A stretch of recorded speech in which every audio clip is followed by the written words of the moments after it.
déjà posé la question en arrivant, il y en a qui sont arrivés entre temps. Est-ce que vous allez toujours bien? Oui. Génial. En fait, un frère, cette semaine, on va parler ensemble. Il m'a dit, Sylvain, mon thème cette semaine, ce sera la joie. Je lui ai dit, ça tombe bien, moi, ce sera la souffrance. Bon, je vais voir comment faire la transition entre les deux. Et c'est vrai qu'on a un Dieu qui est là pour. On connaît les joies, on connaît des moments super, comme par exemple bientôt un mariage, ou peut-être d'autres événements de notre vie, peut-être avoir réussi le bac, peut-être avoir réussi le brevet des collèges, d'ailleurs, j'en profite. Mais aussi, on a un Dieu qui est là quand ça ne va pas du tout. Beaucoup tiraillés, on ne sait pas du tout comment on va s'en sortir. Et vous savez, je pense tous ces amis-là, mais souvent on entend dire que la foi et la souffrance sont incompatibles. Les deux ne peuvent pas cohabiter. Comment est-ce qu'on peut avoir la foi quand ils ont des souffrances? Et pourtant, dans la Bible, il est souvent question de la souffrance. La souffrance, elle prend plusieurs dimensions. Il y a la dimension physique, morale, spirituelle et parfois aussi sociale. Parce qu'on a des difficultés avec des personnes. Et aujourd'hui, nous allons découvrir le roi David au bout de sa vie. Jeune, mais là, je pense que vous avez vraiment sa vie. C'est plus comment s'en sortir, on va le voir. Et on va voir qu'il expérimente justement toutes les dimensions de la souffrance. Physique, je suis sans force, je m'épuise à force de gémir. Morale, je tremble de tous mes os. Mes yeux sont usés par le chagrin. Social, tout ce qui me persécute. Spirituel, mon âme est toute troublée. Est-ce que ma vie elle vaut encore la peine d'être vécue dans cette situation? Mes amis, nous ne sommes pas seuls à expérimenter des sentiments qui sont très sombres, ces sentiments qui accompagnent la souffrance lorsque nous vivons. Nous pouvons trouver dans la Bible des ressources pour ne pas nous sentir seuls, savoir aussi que ce Dieu qui a accompli des miracles dans la vie des personnes qui ont cru en lui, le même Dieu que nous avons aujourd'hui. Et je prends beaucoup de précautions, je ne vais pas vous dire, voilà, c'est facile, il suffit de se dire, tout va bien se passer. Non, c'est pas comme ça que ça marche. Quand on est dans la souffrance, lorsqu'on connaît des périodes difficiles, personne ne vit. On ne vit pas tous les mêmes situations, les mêmes situations, on ne vit pas de la même façon. Nous pouvons trouver, pas dans ce que moi je vais dire, dans ce que la Bible dit, des ressources pour nous encourager et avoir la force suffisante pour aller de l'avant et continuer de mettre notre espoir, notre confiance en Dieu. Et David, en fait, dans cette période difficile de sa vie, il parle de trouble, la délivrance, puis finalement la justice de Dieu à l'intérieur. Et ce que je voudrais que vous reteniez ce matin, c'est que la bonté de Dieu s'exerce, même dans la souffrance. Même dans la souffrance, Dieu est bon. Et on va prendre le psaume 6, si vous avez votre Bible, et sinon je ne sais pas si ça a été fait entre-temps pour l'afficher, mais sinon c'est pas grave. C'est le psaume 6, et je vais le lire. C'est au milieu de votre Bible, c'est une Bible comme la mienne. C'est la page 370. Vous pouvez le garder d'ailleurs ouvert. Ça vous permettra de suivre, de voir le parallèle entre ce que je dis et ce qu'il y a plus dans la Bible. Ce n'est pas juste pour un le dire. Donc, psaume 6, au chef de chœur et instrument à cordes sur la harpe, à 8 cordes, psaume de David. Ces informations font partie du psaume. C'est aussi inspiré par Dieu. Donc, s'il y a des musiciens parmi nous, vous pouvez faire un chant. Parce que c'était fait pour chanter, c'est pour faire vraiment sortir toutes les émotions de notre vie. L'Éternel, ne me punis pas dans ta colère, ne me corrige pas dans ta fureur. Aie pitié de moi, Éternel, car je suis sans force. Guéris-moi, Éternel, car je tremble de tous mes os. Mon âme est toute troublée. Et toi, Éternel, jusqu'à quand me traiteras-tu ainsi? Reviens, Éternel, délivre-moi, sauve-moi à cause de ta bonté. Car dans la mort, on n'évoque plus ton souvenir. Qui te louera dans le séjour des morts? Je m'épuise à force de gémir. Chaque nuit, mon lit est trempé de mes larmes. Les inondations qui me persécutent les affaiblissent. Éloignez-vous de moi, vous tous qui commettez l'injustice, Car l'Éternel entend mes pleurs. L'Éternel exauce mes supplications. L'Éternel accueille ma prière. Tous mes ennemis sont remplis de confusion et d'effroi. Ils reculent. Soudain, couverts de honte. Et dans ce psaume, David commence par une période de trouble. Comment il commence? Comment commence David dans ce psaume? Il dit, Éternel, tu connais ma souffrance. Éternel, tu sais que Gertrude est tellement méchante avec moi. Non, c'est pas ça. L'Éternel ne me punit pas dans ta colère et ne me corrige pas dans ta fureur. David commence à reconnaître que ses actions et ses attitudes ne sont pas toujours les bonnes. David sait qu'il est pécheur, c'est-à-dire qu'il fait des choses qui ne plaisent pas à Dieu, qu'il désobéit à Dieu, il est rebelle à Dieu. Et c'est aussi une chose importante que nous oublions souvent. Le péché nécessite le châtiment de Dieu. David ne tourne pas autour du pot, il vient directement au problème majeur de l'homme. Son problème majeur, notre problème majeur, ton problème majeur, mon problème majeur, le péché.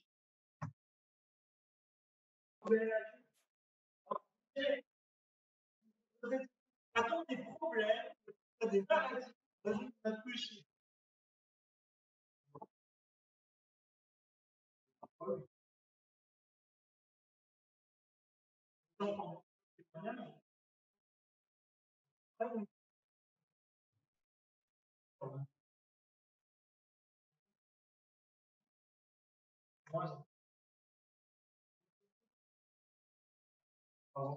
Pardon. Pardon. Marche.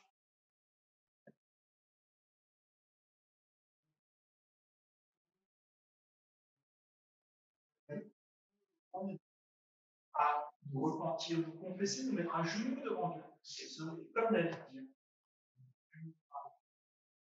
Ne me punis pas dans ta fuite.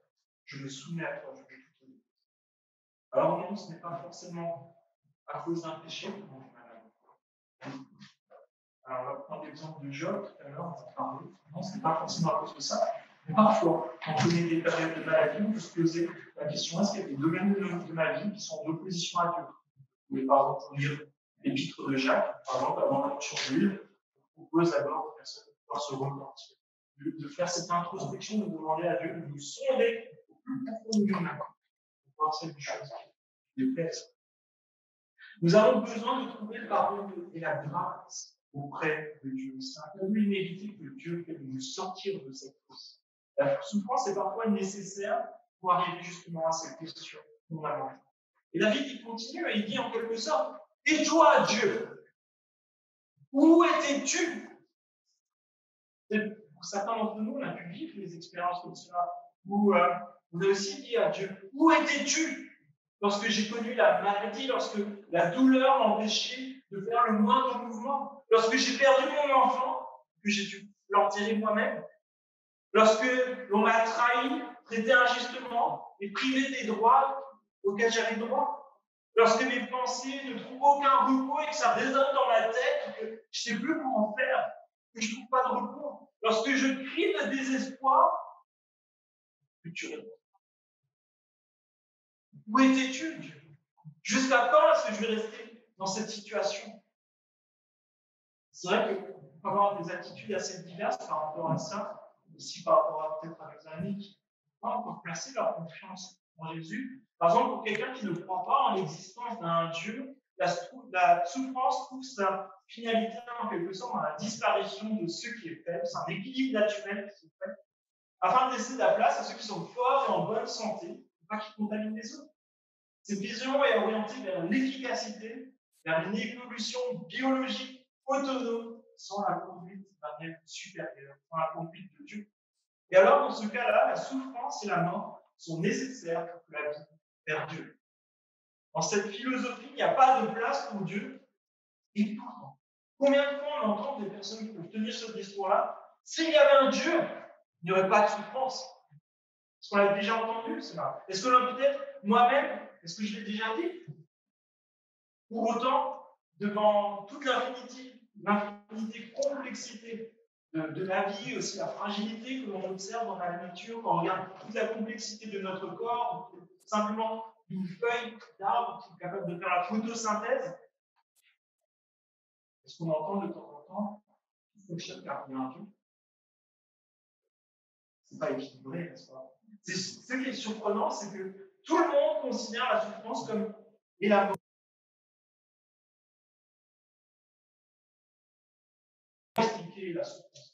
Pour autant, sans faire de raccourcis, elle est sans doute le seul point commun avec tous les êtres humains.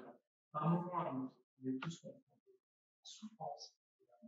Peu importe si on est riche, si on est pauvre, peu importe où on est, à un moment ou à un autre, on est confronté à la souffrance. Est-ce que ça ne serait pas un panneau indicateur pour nous amener à réfléchir en nous disant, est-ce qu'il n'y a pas quelque chose de meilleur? Est-ce qu'il n'y a pas quelque chose de meilleur? Deuxième point de vue, peut-être aussi de certains de nos amis, on croit à une puissance supérieure, on parle de nos amis musulmans, ou bouddhistes, ou agnostiques. Il s'agit d'une puissance qui est là, qui dirige les choses, on ne peut pas la questionner. Et encore moins l'interpeller vigoureusement, comme l'a fait David, avec des cris et des pleurs, et dire et où étais-tu? J'en peux plus, interviens. Parce que dans cette philosophie, c'est une puissance qui n'est pas relationnelle, qui ne souhaite pas nous rejoindre. Et ne se soucie pas de nous, ne se soucie pas des hommes. Puis vient le Dieu de David, le Dieu de la Bible, qui se présente comme un Père qui est aimant, que nous pouvons interpeller, appeler à l'aide, à qui nous pouvons crier jusqu'à quand? Vous ne trouverez dans aucune religion un Dieu comme celui de la Bible qui nous rejoint dans nos souffrances. Vous savez, l'une des pires souffrances que l'on peut connaître, c'est la souffrance de l'âme. Il y a souvent des personnes qui se trouvent en fin de vie, peuvent connaître des souffrances vraiment intenses et terribles. Et pour autant, leur priorité, souvent, c'est de trouver le repos de leur âme. C'est de demander pardon à Dieu, de demander pardon à des personnes, confesser des actions inavouables et qu'ils ont gardées pendant des décennies, bien que pour eux, parce qu'ils avaient peur des conséquences. Dans ces derniers instants, c'est de ça qui est préoccupé. C'est pas forcément les souffrances. C'est de trouver le repos de l'âme. Et c'est là que Dieu intervient. Peut-être tu peux te dire ce matin, en fait, je suis le pire des gars, je suis le pire des femmes. Dieu ne peut pas me pardonner, personne ne peut me pardonner. Non, Dieu. Il a pardonné, comme on l'a entendu avant, l'apôtre Paul. Il a séparé des familles, il a torturé, il a été complice de meurtre. Pour autant, Dieu l'avait péché. Il en a même fait un de ses servants. Une des personnes qui a écrit le plus de pages de votre Nouveau Testament. Dieu peut tout changer. Il peut pardonner ce qui est impardonnable. Venez à lui. Ne laissez pas passer. Vous trouverez du repos. Vous savez, lorsque vous venez une souffrance intense, les secondes, elles deviennent des heures. Lorsqu'on a mal quelque part, on ne peut pas se passer d'y penser. Nous avons besoin aussi de nous adresser à la personne qui a tout pouvoir sur les événements. Imaginez quelqu'un qui vous marche sur la main. Qu'est-ce que vous faites? Donc sur vous lui dites et en fait, c'est ce Dieu qui a vraiment tout pouvoir, il peut pousser cette personne qui vous marche sur la main, vous libérer de cette douleur, vous libérer de cette envie. Et à l'intérieur de chaque homme, il y a cette connaissance que malgré une rébellion contre Dieu, contre la souffrance et la mort, tout le monde a cette rébellion contre la souffrance et la mort, parce que ce n'est pas ce que Dieu veut faire. Et peu importe si on est chrétien ou pas chrétien, tout le monde est en rébellion contre la souffrance et la mort. Nous savons que la souffrance ne devrait pas exister. Ce n'est pas ce que Dieu veut pour nous, et pourtant la souffrance, elle nous entoure. Est-ce que David a reçu des réponses à ses pourquoi et c'est jusque quand? Dieu était, où étais-tu? Non, je ne pense pas. Et on a le courage d'avouer aussi, en tant que chrétien, que nous n'avons pas réponse à tous les pourquoi. Nous n'avons pas la réponse à la raison de la souffrance. Et avant, je parlais de Job, c'est quelqu'un que Dieu a utilisé, donc il y a un livre, le livre de Job, dans l'Ancien Testament. Et en fait, il a aussi connu beaucoup de souffrances, mais il n'a jamais su lui-même la raison de ces souffrances. Nous le savons dès le début du livre. Lui ne le sera pas. Alors oui, parfois, comme par exemple l'exemple de Job, nous pouvons souffrir pour être un témoignage à la gloire de Dieu. Nous pouvons souffrir pour être un témoignage pour que les personnes rencontrent Dieu et qu'ils voient que en Dieu, nous avons un refuge qui est sûr, peu importe les circonstances. Nous pouvons encourager d'autres aussi à grandir dans la foi en voyant que Dieu veille à tous les aspects de nos vies. Mais comme David l'introduit directement dans sa première phrase, le péché est encore en soi. Vous comprenez bien ça. Tant que le péché demeure, la souffrance et la mort demeurent aussi. Tant que le péché est là, la souffrance et la mort sont là.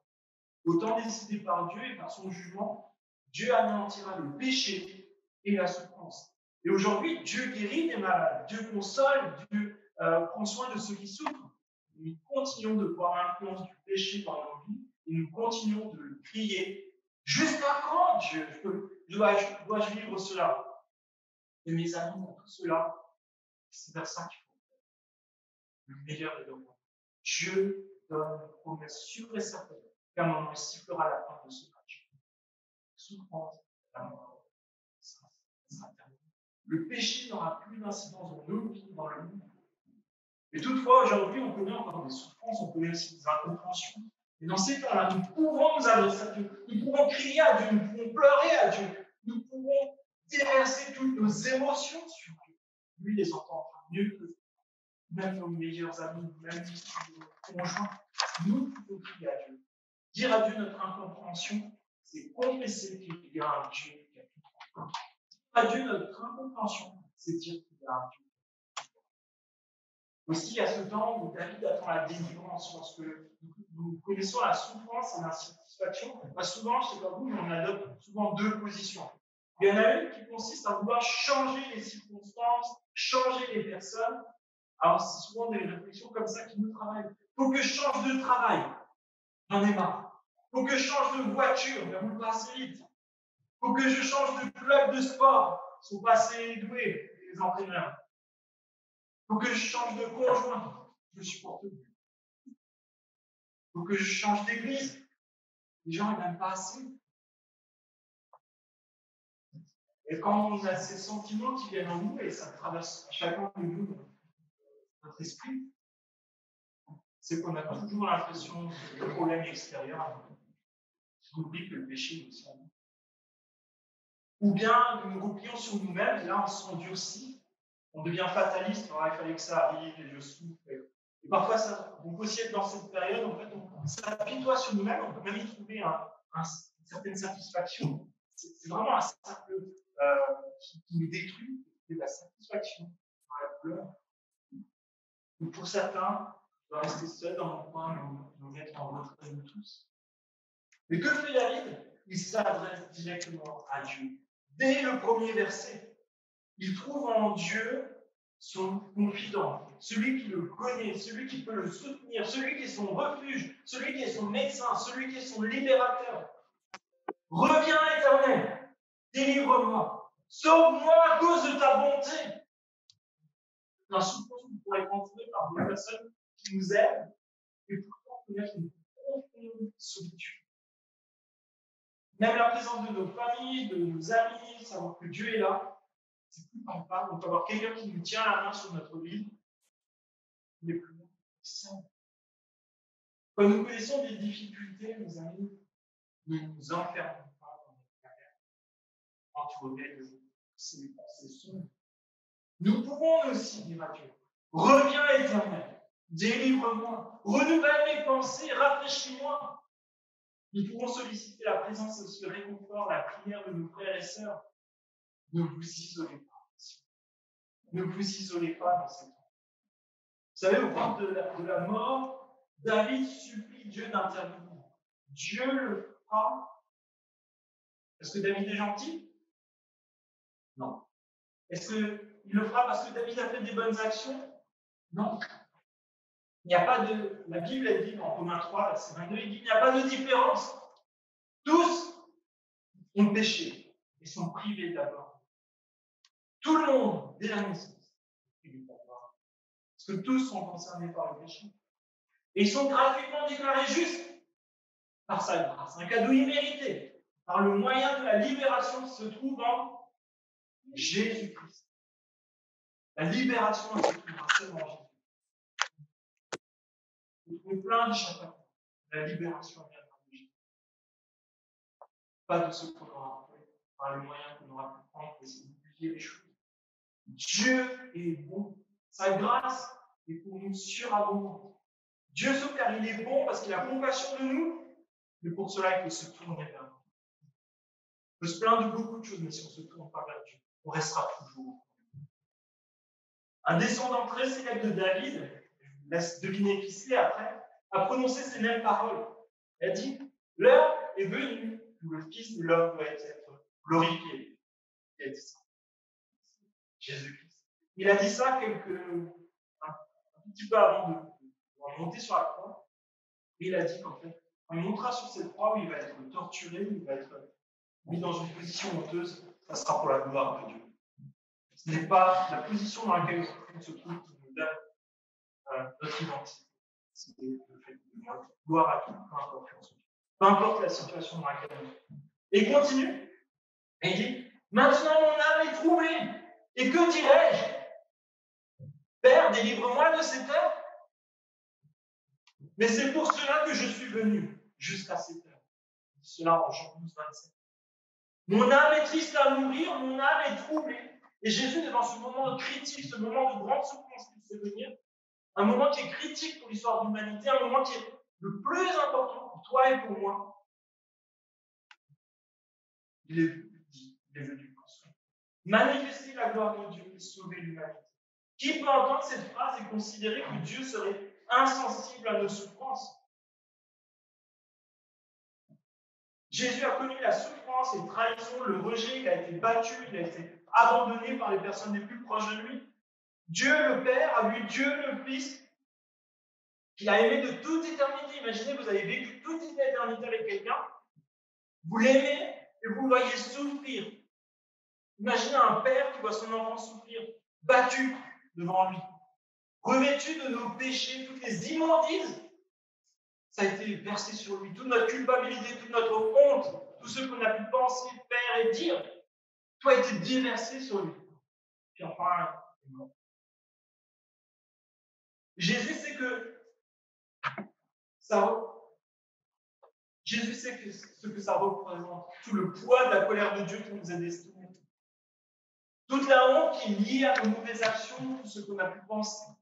Jésus est innocent et il porte ce fardeau qui est énorme, qui est titanesque. Dieu est au plus près de ceux qui souffrent. Il vous comprend. Il n'y a pas de douleur que Jésus ait refusé de souffrir pour vous et pour moi. Et aujourd'hui encore, Dieu souffre avec nous, connaît nos souffrances, connaît le fait d'aimer ceux qui continuent de nous rejeter, d'être en rébellion contre lui. Et jusqu'à quand? Ça tourne dans la boucle de David. Jusqu'à quand? Et il est usé par la souffrance, le chagrin. Il commence à entrevoir la possibilité que sa dernière heure est venue, qu'il va mourir. Ceux qui le persécutent ne lui laissent pas de répit. Chaque jour, il pousse David un peu plus dans le four du tourment moral. Peut-être parmi nous, il y a des personnes qui connaissent ça aussi. Peut-être que ça soit au lycée, au collège ou à l'école, on vous embête tout le temps. On vous dit, t'es nul, tu sers à rien. Peut-être des collègues vous disent, mais en fait, tu fais toujours mal les choses. Ou peut-être même quelqu'un de votre famille vous dit, mais en fait, c'est toujours trop cuit ce que tu fais. Tu sers à rien, tu sais même pas cuisiner. Mais là aussi, Dieu, il connaît ce que c'est le harcèlement. Vous pouvez vous confier en lui. Aussi, si vous le souhaitez, vous pouvez en parler avec les anciens pasteurs.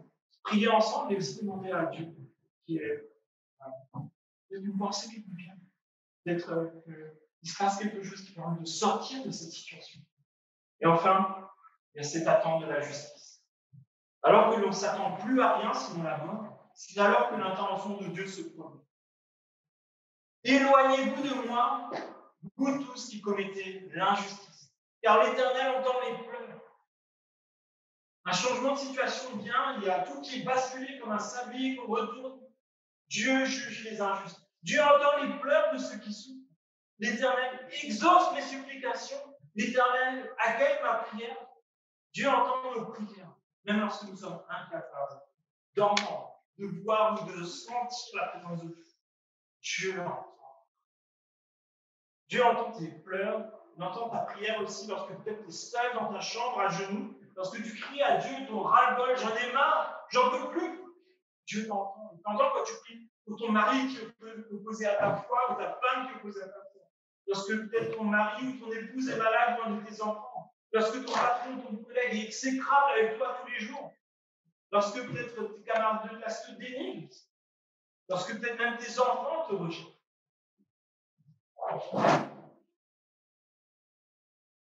Lorsque tu pries pour être délivré de ceux qui t'empêchent de vivre une vie normale depuis des années. Mon ami, Dieu t'entend.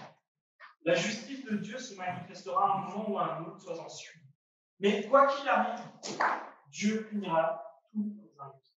Dans l'évangile de Matthieu, il y a un long discours que fait Jésus qui s'appelle le Sermon sur la montagne. Il nous parle du royaume de Dieu. Il nous parle dans ce discours de l'amour de Dieu. Il nous parle de la joie et de ce royaume. Il nous parle aussi de comment doit vivre un disciple chrétien qui est cohérent avec sa foi. Et je vous prends juste quelques extraits. Ça commence comme ça. Heureux ceux qui reconnaissent leur pauvreté spirituelle. Heureux ceux qui reconnaissent que par eux-mêmes, ils n'en sortiront pas. Heureux ceux qui savent qu'ils ne sont pas justifiés parce qu'ils ont plein de connaissances. Car le royaume des cieux leur appartient. Aux personnes qui sont humbles et qui s'attendent à Dieu. Heureux ceux qui pleurent car ils seront consolés. Dieu consolera ceux qui pleurent. Puis après, il est dit, vous avez appris, il a été dit, tu aimeras ton prochain, tu détesteras ton ennemi. Mais moi, je vous dis, aimez vos ennemis, bénissez ceux qui vous maudissent, faites du bien à ceux qui vous détestent, et priez pour ceux qui vous maltraitent et qui vous persécutent, afin d'être les fils de votre Père céleste. Si vous aimez ceux qui vous aiment, quelle récompense mérite? Puis enfin, Jésus finit ce discours en disant, ceux qui me disent, Seigneur, Seigneur, n'entreront pas tous dans le royaume des cieux. Venir peut-être le dimanche et prier, dire Seigneur, Seigneur, sans entrer dans son royaume. Mais Jésus continue, mais seulement celui qui fait la volonté de mon Père. Les apparences, c'est pas super. Il regarde Dieu. Il regarde à celui qui est déterminé à lutter contre le péché, à faire la volonté de Dieu dans le domaine de sa vie. Malgré les chutes, c'est la volonté de suivre Dieu comme un disciple de Jésus-Christ. Beaucoup me diront ce jour-là, Seigneur, n'avons-nous pas prophétisé en ton nom? N'avons-nous pas chassé des démons en ton nom? N'avons-nous pas fait beaucoup de miracles en ton nom? Alors je leur dirai ouvertement, je ne vous ai jamais connu. Éloignez-vous de moi, vous qui commettez le mal. Jésus finalise sa grande présentation du royaume de Dieu par cette même phrase que derrière. Éloignez-vous de moi, vous qui commettez l'injustice. Dieu est un Dieu d'amour, un Dieu de justice, mais Dieu ne serait pas juste sans jugement. Aujourd'hui, dans son amour, Dieu est patient. C'est un peu comme s'il tenait des bols remplis de sa colère en équilibre dans ses mains, et il attend. Cette colère, elle est juste, elle est méritée, comme David l'a dit. Mais à un moment, il la déversera sur tous ceux qui ne sont pas réconciliés avec lui. Et aujourd'hui, les enfants de Dieu souffrent. Dans le monde, les chrétiens sont persécutés. Et beaucoup de nos frères et sœurs, tous les jours, ils crient à Dieu, jusqu'à quand? J'en peux plus! Tellement de frères et sœurs qui disent ça tous les jours. Et Dieu attend. Il les voit en train de souffrir. Il a vu Jésus qui souffre. Ils attendent la justice de Dieu. Ils attendent son jugement qui soit accompli. Parce qu'il donne encore du temps. Peut-être à toi qui n'a pas encore fait ce choix d'être réconcilié avec Dieu. Des personnes attendent en souffrant. Tu te confies à Dieu. Tu te réconcilies avec Dieu. Mon ami, maintenant, c'est vraiment important. Tourne-toi vers Dieu. Confesse que tu es pauvre spirituellement. Tu as besoin d'un Dieu qui est grand et démarre cette nouvelle vie qui prend du sens. Ce ne sera pas facile. La vie d'un chrétien, c'est pas facile. C'est la vie qui vaut la peine d'être vécue. Mais sois assuré que tout le temps, cette fin-là, Car Jésus-Christ reviendra et sa justice sera appliquée. Il va consoler, sécher les larmes de ceux qui souffrent. Et il nous donnera cette joie qui dépasse tout ce qu'on peut connaître. La souffrance sera enlevée. Mais nous pouvons compter sur la bonté et la justice de Dieu, quoi qu'il arrive. Et un jour, vous savez, on passera tous par ces temps de souffrance. Ça n'a pas encore été le cas, ça arrivera un jour ou l'autre. Et vous savez, je vais vous choquer. Et l'un des principaux rôles des responsables d'Église, ce n'est pas de prier pour vous. Ce n'est pas non plus s'asseoir à vos côtés pour vous consoler. Comprenez bien que nous croyons que Dieu guérit surnaturellement. Et dans notre Église, nous nous attendons à des guérisons miraculeuses. C'est pourquoi, comme la Bible l'indique, nous prions pour les malades, nous pratiquons l'onction d'huile. Par acte de foi, on s'attend à l'intervention miraculeuse de Dieu. Nous prions que Dieu intervienne pour changer les situations. Comprenez bien aussi que nous voulons être une famille aimante, c'est une des valeurs fortes de notre Église. Nous voulons partager les joies de ceux qui sont dans la joie, la tristesse de ceux qui souffrent. Et un jour ou un autre, nous serons tous confrontés à des temps de souffrance dans lesquels nous aurons l'impression d'être seuls, faibles, nous serons dans le tourment. Et le rôle des enseignants est d'enseigner par la Bible comment vivre ces temps de souffrance. Parfois, la souffrance est tellement intense que l'on ne peut même plus lire sa Bible. On ne peut même plus réfléchir comme normalement. On ne peut même plus prier, c'est extrêmement difficile. C'est pourquoi il faut se préparer à la souffrance. Et le rôle des responsables de l'Église, c'est d'amener l'Église à être prête à souffrir. Ça consiste, par exemple, à mémoriser des psaumes, comprendre, par exemple, un psaume comme celui-ci, à avoir des vérités bibliques robustes pour traverser les temps. Pas rester sur ce qu'on a entendu à l'école du dimanche, mais vraiment les mémoriser et laisser Dieu dans la méditation du travail. Et je dois vous confesser que dans notre Église, nous avons une faiblesse. Et je l'observe depuis plusieurs mois maintenant. Et ça me préoccupe beaucoup, ça me rend très triste. Et je pense beaucoup. Et cette faiblesse, elle consiste dans le fait que beaucoup de membres, lorsqu'ils connaissent des difficultés, des souffrances ou des situations difficiles, n'en parlent pas directement aux pasteurs ni aux enseignants. Bien souvent, c'est lorsqu'une situation atteint des proportions que l'on ne peut plus masquer, que nous découvrons des situations qui sont parfois vraiment dramatiques. Des vies de couple qui sont brisées, des relations avec les enfants qui sont dissoutes, et parfois une maladie grave ou handicapante. Et j'observe des personnes se retrancher sur elles-mêmes, fréquentent de moins en moins l'Église, et elles souffrent seules, sans rien dire. Des personnes sont malades, et on ne prie pas pour elles, car nous ne le savons pas. Nous ne pouvons pas les entourer. Parfois, cela provoque même des quiproquos, des tensions, où les personnes sont fâchées envers les anciens et les pasteurs de ne pas leur avoir rendu visite, de ne pas avoir été venus pour prier avec elles ou un membre de leur famille. Alors que ni elles, ni la famille ne demandaient la prière, ni visite, ou même simplement exposer la situation. Mes amis, je vous le dis avec vraiment un cœur qui souffre, ces situations ne sont pas compatibles, selon moi, avec ce que nous désirons vivre dans l'Église, ne sont pas compatibles avec notre valeur d'Église et de vivre dans les familles, et ça ne me semble pas être compatible non plus avec la pensée biblique, par exemple des Romains 12. Et comprenez aussi que ça rend le travail de vos bergers, des anciens, beaucoup plus difficile, beaucoup plus douloureux. Et sachez aussi que vous pouvez dire des choses, même si c'est honteux, peut-être si c'est difficile à dire, mais par exemple aussi, souvent on oublie, mais par exemple, par un pasteur, en fait, un statut de ministre du culte qui est reconnu même par l'État et qui donne le droit au secret professionnel. Ce qui est dit entre nous reste entre nous. Si vous êtes dans une de ces situations, prenez rendez-vous. Ce n'est pas ce que nous désirons. Les membres de notre Église que nous aimons.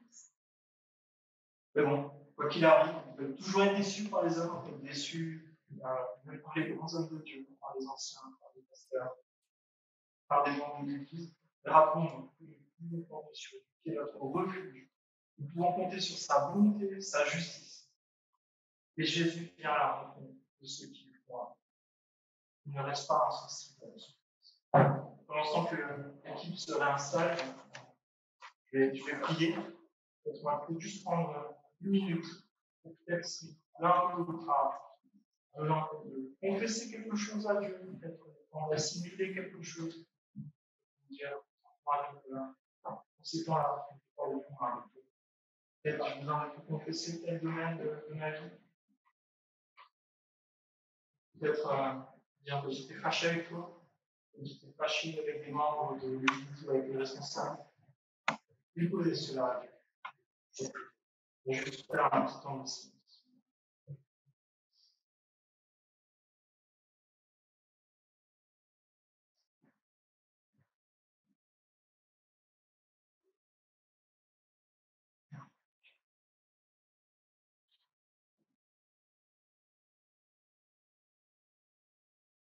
Oui, Père. C'est vrai que la souffrance et la mort, ça nous semble tellement incompatibles avec ce que tu veux pour nous, ce pourquoi tu nous as fait. Et pourtant, c'est là. Et ça nous rappelle combien nous sommes à côté de la cible que tu avais mise en place pour nous. Le fait de vivre tout le temps dans ta présence, de connaître ces tensions, ces difficultés, ces souffrances. Ça nous rappelle aussi combien tu as Dieu bon, parce que malgré notre grâce, malgré nos cœurs qui sont bien loin de ta sainteté, tu es venu à notre rencontre.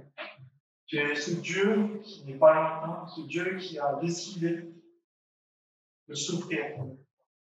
Tu dis que tu as tout abandonné dans le ciel pour avoir besoin de vivre notre vie qui est difficile, une souffrance, pour porter la colère de Dieu à notre place. Nous voulons t'en être reconnaissants. Dans les bons jours, dans les mauvais jours, nous ne voulons plus faire ces prières faciles. Merci d'être mort à la croix pour nous. Nous voulons vraiment être reconnaissants de toute la violence, de tout le mépris qu'il en fait. Et je te prie, s'il te plaît, que tu puisses dans le même sens aussi changer nos cœurs pour que tu puisses nous préparer à ce point. C'est une demande du pardon à avoir vers toi, vers des frères et des sœurs, ou vers des personnes qui ont force et courage. Se reconnaître toutes les fois où nous n'avons pas été là. Trouver les uns les autres. Toutes les fois, c'est pas bien compris. Seigneur, s'il te plaît, viens sonder nos cœurs. Rends-nous reconnaissants pour ta grande main, qui surpasse tout ce que nous pouvons imaginer, qui surpasse même nos souffrances, même si c'est difficile à concevoir. Je te remercie que ce grand Dieu n'a pas refusé de souffrir. Amen.